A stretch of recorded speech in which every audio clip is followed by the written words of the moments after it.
No vídeo de hoje vamos tratar das figuras de linguagem, também conhecida como figuras de estilo.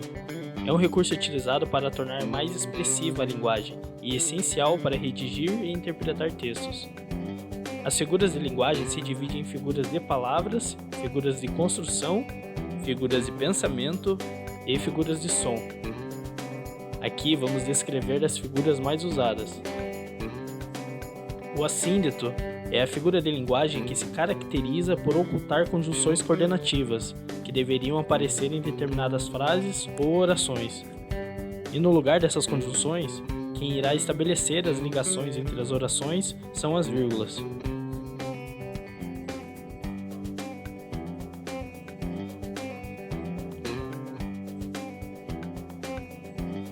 E ao contrário do assíndeto, aparece o polissíndeto.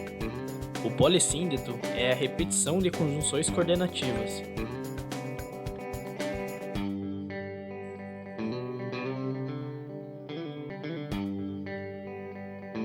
O zeugma é a omissão de termos na oração, com o intuito de evitar a repetição desnecessária de alguns termos.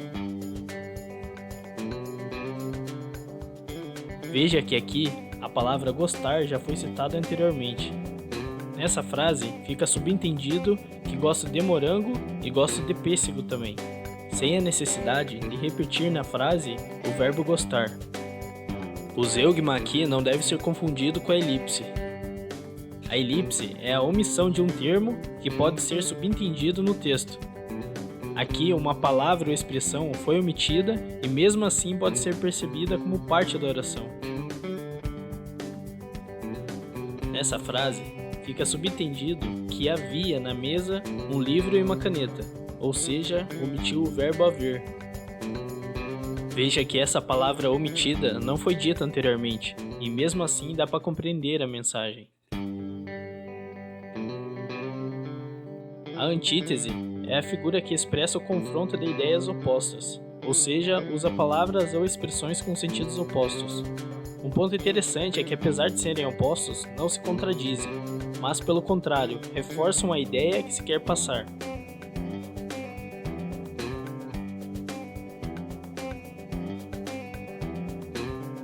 A metonímia é a figura que ocorre quando substitui um termo por outro, porque existe certa relação de aproximação entre eles.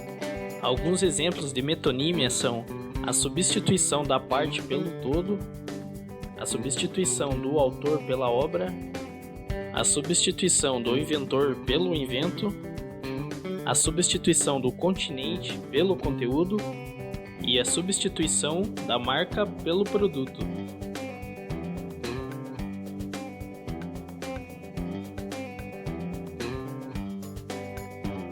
O eufemismo acontece quando usamos expressões para atenuar uma situação, ou seja, suavizar expressões com sentido desagradável.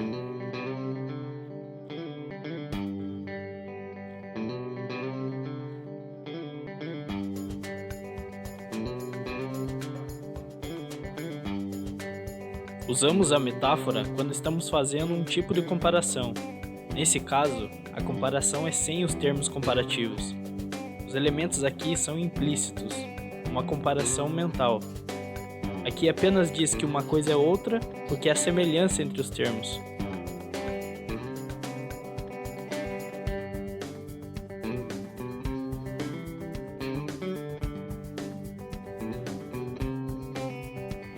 A comparação é a figura que usamos para comparar duas coisas por suas qualidades.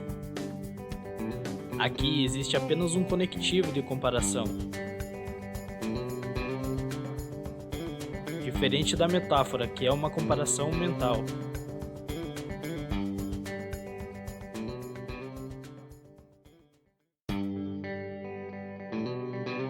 A catacrese ocorre quando usamos um termo com sentido diferente do original, por falta de um termo próprio para expressar o que queremos dizer.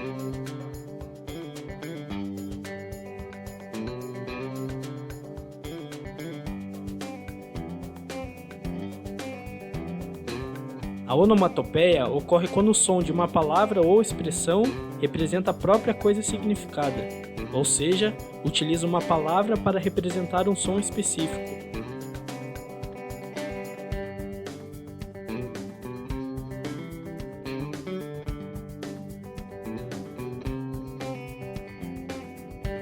A assonância é a repetição de vogais na mesma frase.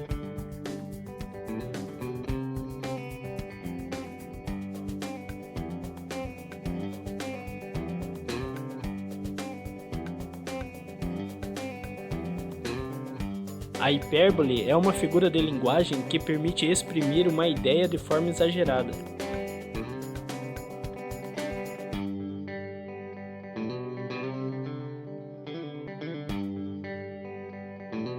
Paradoxo é a união de ideias contraditórias que se anulam e cria uma proposição aparentemente absurda, sem lógica e errada.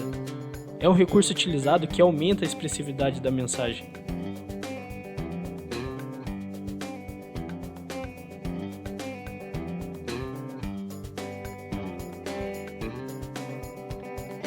A prosopopeia permite atribuir qualidades animadas ou racionais a seres inanimados ou irracionais, ou seja, atribui características humanas a seres inanimados.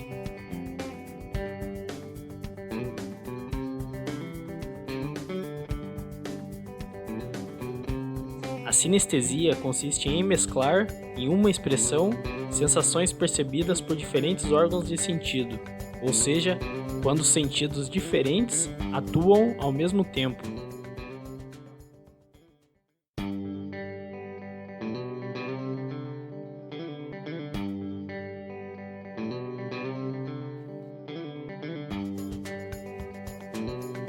A gradação é a sequência de palavras cujo significado ou vai se intensificando ou vai se tornando mais fraco, ou seja, dispõe as ideias em ordem crescente ou decrescente.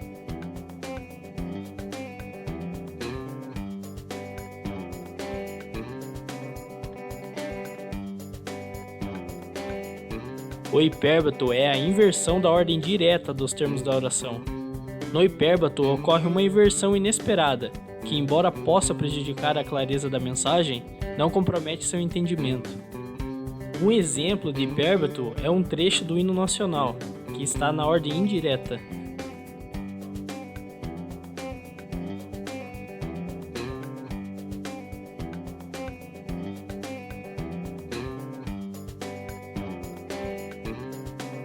O pleonasmo é uma redundância.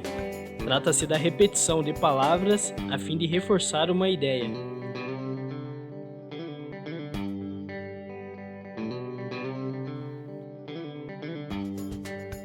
Quando for uma repetição desnecessária, o pleonasmo se torna um vício de linguagem.